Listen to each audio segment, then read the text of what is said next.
So good to see you, Sahej. So I'll start to do a short introduction. As a science fiction writer from China, I was always trapped and struggling with the betrayal and inhabitant of our own culture, like mythology and philosophy, and merely lost the symbol system of the ancient China. So all this with the newly imported scientific narrative and interpretation from the Western world has created this kind of atmosphere and surroundings of science fiction and also other cultural domains. But luckily, with the help of Digital Earth program, I've encountered the talented artist Sahej Rahal. So with his fantastic work, mixing and appropriating all these elements between technology and mythology from India, between human and non-human, visual and acoustic, game and daily life, history and the future, I found it so powerful to reflect and resonate to the deepest fear and anxiety of our time, which is who is going to take over our world after the huge damage and disaster brought by Anthropocene. So the answer is still a wait for each one of you to disclose. So here you go, Sahej. A single question has been driving my curiosities over the last 9 months. Who inhabits the coming future? Presently, we find ourselves in strange company on the planet. The air carries with it the uncertainty of ancient plagues. Cyclones and wildfires have become a monthly affair. Ethereal bodies of mutating systems are unraveling among us. They produce strange morphologies on a bacterial, technological, and planetary scale. The age of the non-human has returned. Non-human intelligence confronts us with a strange conundrum. We have created systems that stand on the brink of conscious thought. However, what we have created isn't human, and to comprehend these systems against the shadow of human cognition is limited, for it imposes a pastiche of the human mind upon the machine. Artificial intelligence promises us Enlightenment 2.0, a future devoid of all uncertainty. It ushers us towards this utopia by promising us the perfect life journey, from the roads we take to the partners we choose. This promise transforms the inhabitants of the coming future into data sets that reveal the unformed, inarticulate, and ever-changing recesses of affect, memory, and desire, blinding us in machinic light. But let's be sure of one thing. With AI, we are not thinking of making more humans, but super intelligent beings that resemble gods. And gods, as it turns out, are imperfect. They are capable of insurmountable feats on one hand, and on the other, they tend to be hopelessly inept at everything else. Gods are exceptional beings rendered in a mosaic of follies. And if they do exist, our current planetary malaise is testament to this fact. Ever since the second wave of COVID-19 hit Bombay, all my conversations have followed kind words of care and warmth. However, one particular email I received struck me as quite odd. A colleague, while signing off, decided to wish me luck. I laughed, not knowing how to respond. Were they unaware of how grievously the virus had ravaged through the country, augmented manifold by the BJP government's criminal apathy? Or was this luck instead being bestowed in hopes that it would protect me? Luck can be an elusive thing. An attunement to the machinations of luck demands a kind of austere discipline. Serious gamblers abide by an ancient secret: to assume, even for a moment, that they deserve the luck that has happened to come their way is the most fatal mistake one can make. The poker face is a mask that the gambler puts on for herself, not her opponent, and she does so in order to exorcise herself of both hope and despair before she enters the chaos of the game. This binding of luck and chaos begins to create a map of exteriority. The big outside, all that stands beyond the realm of the known, defiantly rejecting the exclusionary boundaries of the human. This exteriority is the domain of the non-human. It represents an interpolation of chance into the violent order of the universe, and to accept its chaotic movements is to strengthen chance, not contravene it. The adversarial nature of chaos and order is an ancient one. It has worn strange shapes across time. The infinite force meets the immovable object. Today, this ancient battle has reached the borderlands of New Delhi. The Indian capital is under siege. Barbed wire and cargo containers lace the horizon. Inside, the central government enshrines itself in the brutalist central vista on Raisina Hill, while a flood of plague corpses choke the Ganges. During the colonial Raj, pandemics were believed to be caused by demonic forces. We find descriptions of this in the Notes on the Spirit Basis of Belief and Customs, 1923, by James McNabb Campbell.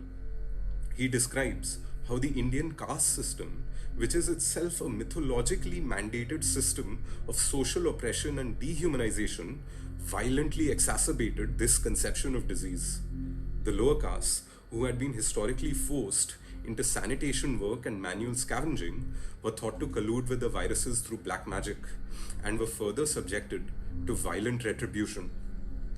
This supposed origin of diseases gave rise to its own inverse as well. A rumor began to spread as fast as the plague itself. The lower castes could speak to the disease gods. They became bhagats, exorcists that could possess the disease within their own bodies by drawing them out in chaotic rituals and strange music. The patients too would partake in the chaos of these rituals, rising from their sick beds to dance. The potentialities that emerge in our encounters with non-human forces through this proximity of luck, chance, and chaos have driven my research in developing a series of interactive AI simulations that unfold inside virtual worlds populated by a multitude of non-human creatures. These creatures are not driven by a single brain, but a congregation of multiple AI scripts that are attached to the virtual bones within their black crystalline bodies.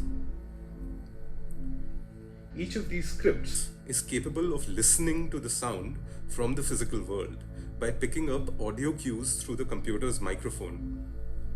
This audio feedback interrupts and modulates the movements of the creatures, changing how they interact within their biomes. The separation between mind, limb, and ear in these creatures is enmeshed. This enmeshment creates a consortium of ungoverned organs that collectively choreograph the creatures to life between the porous boundaries of myth, machine, mind, and memory.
So with that, I thought we could maybe go into our conversation. Would you like Yes, to begin? I would love to begin with some questions. So since your work is about the virus, the gods, or the ghost, and is seems to me like it's so relevant with what's going on right now or around the world, especially in India. So I would love to ask, what's the impact of the pandemic during last year? And did it change the way you work, or did it change actually what did you create in your work? Yeah, like it did actually sort of well, I mean, it sort of informed the way that I've been thinking and kind of like, just working on a material level. Like, I'm actually, I haven't created any sculptures in the last year. So, apart from like, okay, so I had like maybe a few kgs of clay and that's about it. Like, other than that, like I haven't created like actual material objects, and that I really need to do that, So, I mean, most of the work that I've done has been on the computer, like, it's been with making AI programs and this video game and writing. Like, there's been a lot of writing and drawing. That's kind of what I've been sort of working on, and I've really enjoyed it. But like, it's kind of strange because um, I feel like these like elements also require more time as far as just my personal process goes, and like sculpture is more like a contact sport. So I kind of miss that, and like I mean, like as the thing, like the situation's getting better, I know like I'll get to do that very soon, so I'm kind of excited. On a conceptual level, or like just in terms of the way it's sort of informed how I think, is that so we are all collectively sort of trying to comprehend this non-human force that's essentially like come to all of us, like all of a sudden it's like, I mean, we're experiencing it differently, but there is this strange not universality but simultaneity to the experience in a way, which I think is quite strange. Like it's something that like we haven't encountered in like, I mean, the history of like the 21st century, I think, in such a large kind of palpable way. And that might be naive of me to say, because like this is just my, I guess, like physical experience of it as well. But then at the same time, we're also kind of contented with the fact that like the fact that the coronavirus outbreak happened has like what's led to it has been a global kind of amnesia, like willful amnesia to the sort of dangers of how we function on the planet, and while there's a refusal to acknowledge that, that is coupled with the fact that like there is a rise in nationalism, a rise in kind of sectarian kind of like of distancing the other, of like reimposing the idea of the virus onto the other, for example, and we're seeing this globally. And this is actually also quite like disheartening, because like this is how we've treated pandemics in the past as well. Like this idea of like distancing ourselves from the other the moment, because you see the other as like sort of the harbinger of impurity and disease, and you see that playing out on a very localized kind of level in the way that Indian caste system works, but like also on a global level, like how say like violence towards Asians at large is being like unfolding, and so you're seeing these like kind of strange sort of like I mean reactions or reactionary tendencies to the fact that the pandemic is unfolding, and we need to have some form of like internationalist conversation. I wouldn't say globalist, but like an internationalist or imagination of contending with something like this, because this is not the only virus that will be this is just the first of many that the world is going to face, coupled with like as you mentioned, with the fact that like the Anthropocene is unfolding in a certain way, we'll be contending with ecological crises across the world. And now more so than ever, we need a way of thinking through crisis and contingency, to kind of go back to the idea that digital Earth also sort of presented with us on a planetary scale. And I think that is like a very productive imagination to foster. Yeah. Yeah, thank you so much. And my second question is, it seems like that acoustic, like sound and voice and music, play a very important role in your work. So that's the part I enjoy very much, especially when you play with that instrument. You made it by yourself back in 2012. So I think it was fascinating. So I would love to hear like what is triggering you to embed it with all these acoustic effects, and any personal experience back in your hometown or your childhood like make you to do this.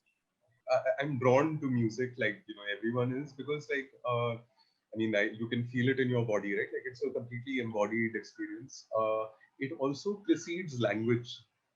So, in fact, with the AI programs, I had to sort of create them in the first place was to think about how we can arrive at a conversation between human and non-human systems.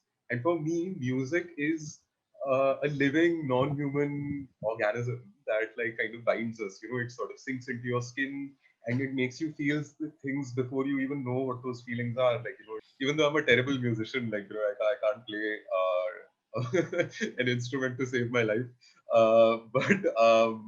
but I'm drawn to the idea of it. Like and and like actually, I mean, I have friends of mine who are like kind of classically trained singers, and like the fact that they can like bring people to tears just by like singing something that has no meaning, literally bring people down to tears, or like kind of like just fill their faces with joy.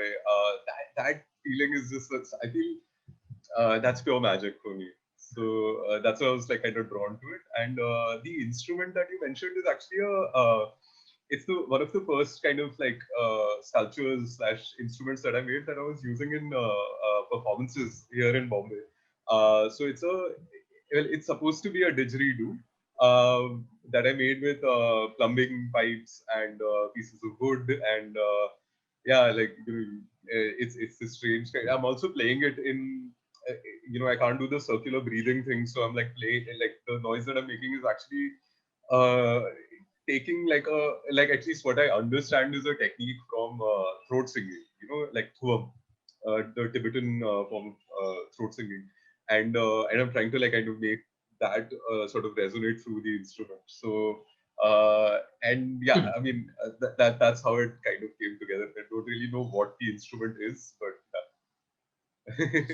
uh, I think the sound of that instrument is a perfect match to the image, to the visuals, because it's so relevant, and it evoke a lot of feelings like from ancient time to the future. So it's quite extraordinary.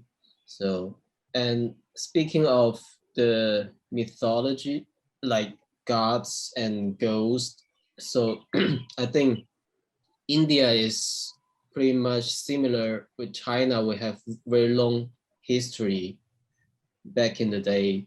So spiritual world actually is already there for thousands of years. So in our conscious, in our culture, in our society, even in a hidden structure.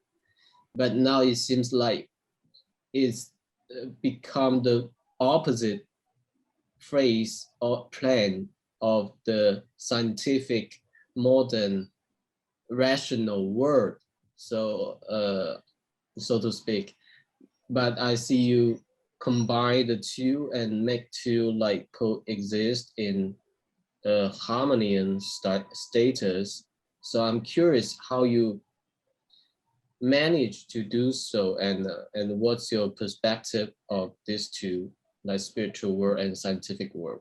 so yes, it's true that like the way mythology is sort of being co-opted by authoritarian sort of like I mean regimes, like especially in India, like the way the government sort of like using a very normative kind of idea of Hinduism as a singular identity to forward a very particular kind of right-wing agenda is something that is not what the way mythology or the idea of mythology or the mythic sort of worlds that sort of permeate the subcontinent sit in India. It's also because like from its very genesis, and this is a bit of a cliche to say, but I mean, the idea of India has been a sort of melting pot of civilization. You are seeing a confluence of cultures is coming together, and I mean, I don't mean to paint like a rosy picture of it. This is the way history is also sort of unfolded, and violently so. But what has happened is that presently we at large are sort of presented with a kind of tapestry of stories, of cultures, of myths, of poetry that sit on top of each other, that borrow from each other's languages, of our intonations, and to negate that, to kind of or blind oneself to it, is actually blinding yourself to something that is very central to the way identity in the subcontinent is formulated. Like for me to kind of bring all of that back, that multitude, to kind of have it sit together, so say for example, an Iranian jinn, like the Ifrit, is with a Yakshi in these AI programs, and now like uh, like a Yakshi is sort of like a trickster demon goddess kind of figure, and Ifrit is like a jinn from like sort of Iranian folklore. And the fact that these two characters can also come together and converse is something that I'm interested in, just in terms of what would that dialogue be like, because that dialogue has been playing out across sort of this mythic history already. So how rather than kind of refusing one or the other myth, what happens when we can cohabit, not just with that mythic world, but also kind of create this multitude, this flood that can challenge the singular authority of any one myth. Totalitarian sort of claim to one's origins that a myth proposes can be challenged by not just one lie, but a million lies, or a million fictions, essentially, because what happens is that one myth kind of gets cut down to size, and then it's sort of floating with all these other little stories, and that can kind of be seen as okay, none of this needs to be taken too seriously. They're all stories at the end, and what we can do, which would be productive, is to build better stories with them, uh, rather than use them to force some kind of fascist agenda.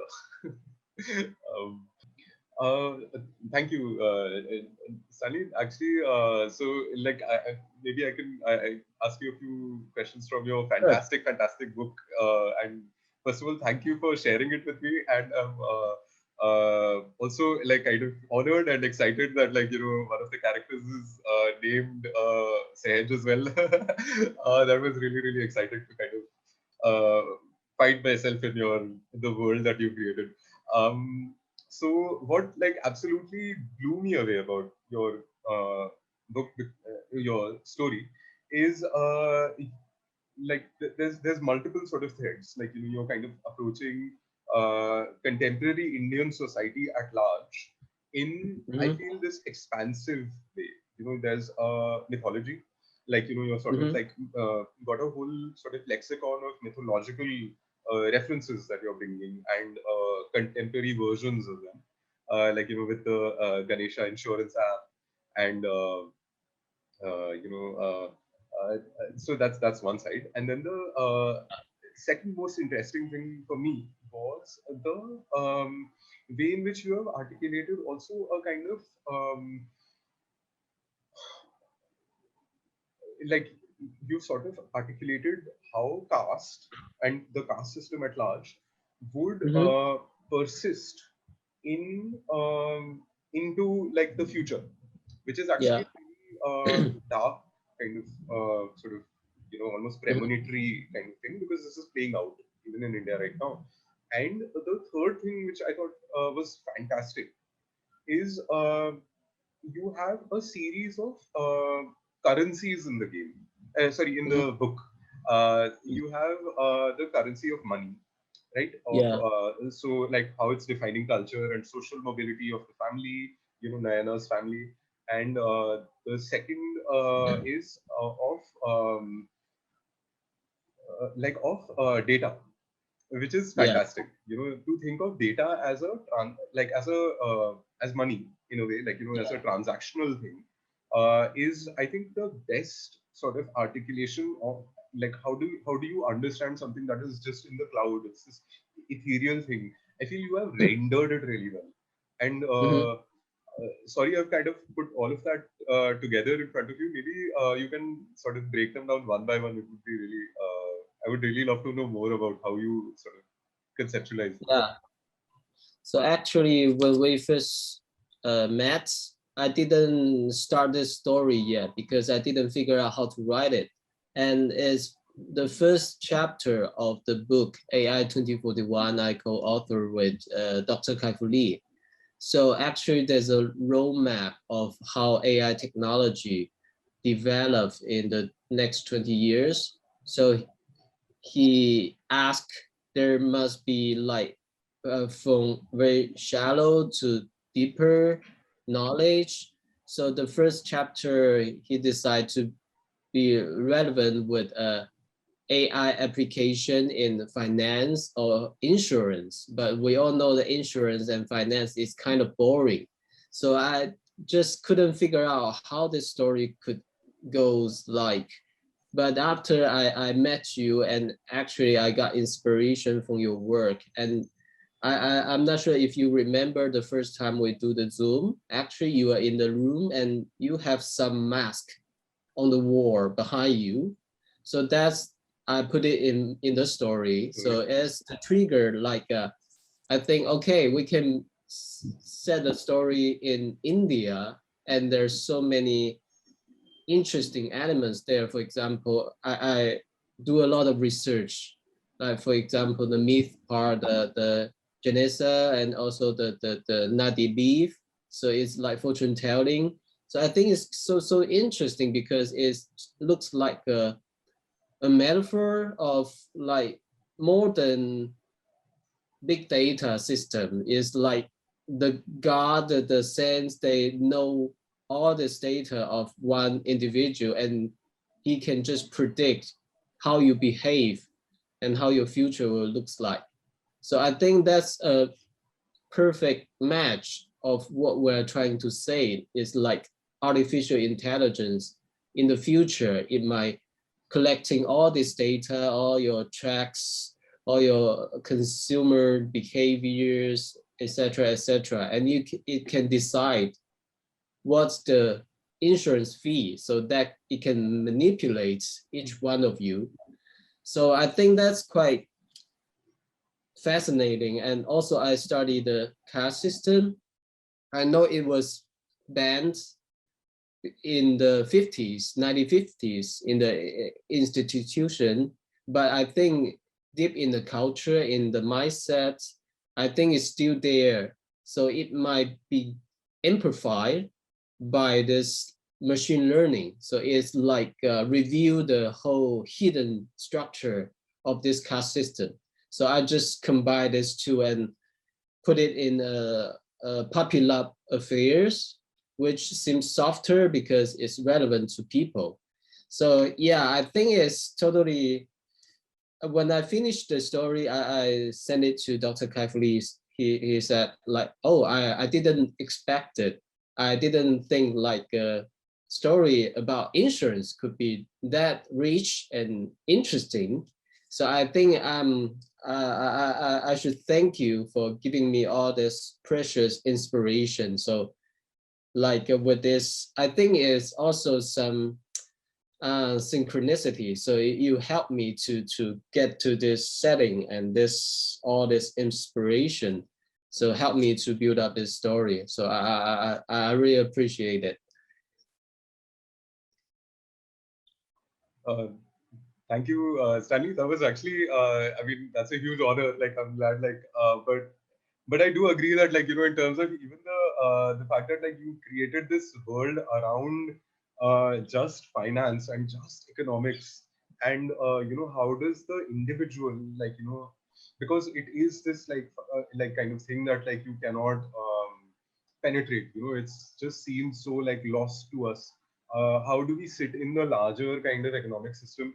I think you really beautifully and lightly kind of rendered it, which makes it so much more not just simple to imagine, like, but also like, okay, how does one how does one see this unfolding in the future and prepare ourselves for like how the violence of caste and the oppressive sort of system of caste can reshape itself, like, morph itself in the garb of global capital, who, augmented by technology. I feel this is what we need right now, and we need kinship in this way that, like, across the world we can articulate it in this problem, not just this problem, because like this is actually a problem that they're facing like across the world. It is the myth of the other at the end of the day. It is the myth of Right. like refusing to acknowledge the other, Right. and imposing all forms of like ideas of impurity, hate upon them, and that is when we kind of like the idea of the multitude, that is sort of like the mool, the central word of sort of the root word of the Bahujan expands, and that is magic for me, like, I mean, so it was beautiful to kind of like be able to kind of engage with you in the story that you beautifully rendered, and yeah, thank you so much for doing that. So one more idea that I wanted to actually go back to was, if you could speak about how you arrived at that whole idea of data, of treating data in this almost gamified way, and also maybe if you could like kind of just compare it to another, sort of you've put together this pantheon of AI gods, right? Like, so you have an AI Buddha as well. And here you have an it's like a god that is an insurance company that's also an AI program. And how does this pantheon sort of expand? Like, what comes next, and how do you see these two beings also sitting together in sort of your larger universe? Is what I was curious Yeah. I've been thinking about that a lot, because I think right now we are in the era of science and technology. So actually, those like concepts like big data, artificial intelligence, etc., is actually played the role as the gods in the ancient time, because people believe in those concepts, and even they didn't know how it actually works. It's just like a black box. You just pray and waiting for it, like fulfill your wishes. So it's totally the same. Like ordinary people, they know nothing about how all this technology works, but they just believe the whole narrative.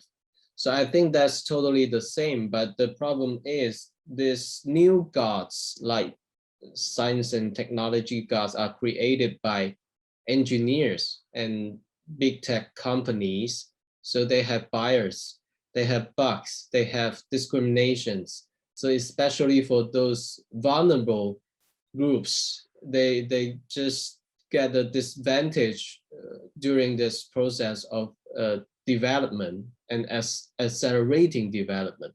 So I think it's very important to me, like using storytelling and also different kinds of narratives, like artwork, like music, drama, film, TV. So to raise the awareness and the cautious of people, like towards this new gods, like it's not equally treating everyone, but it has its own benefits, and it has its own interests. So I think it's so important to create this consensus, like we should put all this almighty powers in good hands, and we need some monitoring on over the and regulation, of course, over the tech companies, so to make sure they doing the right thing and make the right decision, because all the thing is influence and impact like millions of people. So I think it's so important for us, like humanities, like we use our weapon. So even it's not as powerful as technology, but I think story is also powerful if you use it right to trigger the people to connect with their emotions, with their identities, with their belongings. So I think it's totally something I want to do in this new era. And also we try to figure out the way to communicate with the gods, with the big tech companies, and we need to show them like you have to take people seriously. They are not just data, they are not just profiles, but they're human beings, they're individuals with flesh and bones. And so I think that's what I try to do in my book and in the forthcoming books. So I also like looking forward to working with you in the future projects that we can build up something together with storytelling, with visual, and with acoustic effects, so we can create video games. So it must be something very powerful and compelling to the people. Thank you, Stanley. I'll definitely take you up on that invitation. I really want to work with you further, and also thank you for being part of this, like being my mentor through this entire journey. It's been really beautiful, and like it's yeah, it's just been a really beautiful learning process to be in conversation with you. So with that, like I think we can call it an end, and yes, hopefully, like I'll get to see you again very soon, and as well once things get better, and like we can travel and everything as well. Thank you. Yeah, thank you. Yeah, the pleasure and the honor is mine. So take care of yourself, and looking forward to see you in person someday, very soon. Thank you.